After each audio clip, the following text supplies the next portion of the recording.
లక్షలు, సుమారు 1,36,00,000తో ఇక్కడ పని చేసుకోవడం జరిగింది. అది చాముండేశ్వరి ఆలయం సీసీ రోడ్లు 35 లక్షలు, ఎన్ఆర్జీఎస్ 35 లక్షలు, జడ్పీ ఫండ్స్ 70 లక్షలు, అంతర్గత సీసీ రోడ్లు ఎన్ఆర్జీఎస్ ఫండ్స్ 30 లక్షలు, విలేజ్ హెల్త్ సెంటర్ ఒక 15 ఫైనాన్స్లో ఒక 36 లక్షలతో అది కూడా కంప్లీట్ చేస్తున్నాం.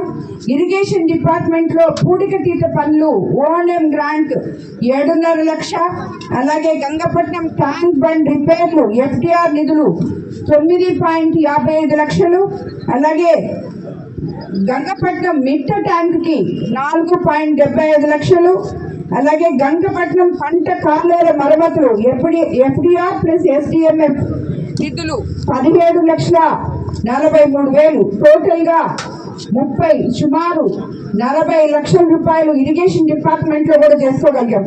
అలాగే ఆర్డబ్ల్యూఎస్లో పైప్ లైన్లు, బోర్లు, మోటార్లు, జడ్పీ గ్రాంట్లు 25 లక్షలు,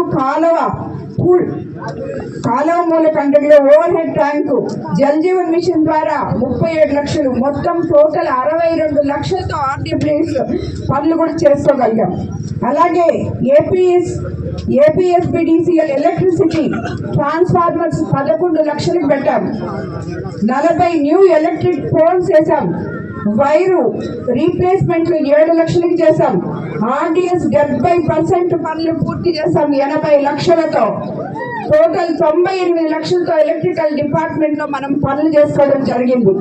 అలాగే మనం 12 చెక్లు 21 లక్షలతో గంగపట్నంలో మనము సిఎంఆర్ఎఫ్ చెక్కులు ఇచ్చుకోగలిగాం.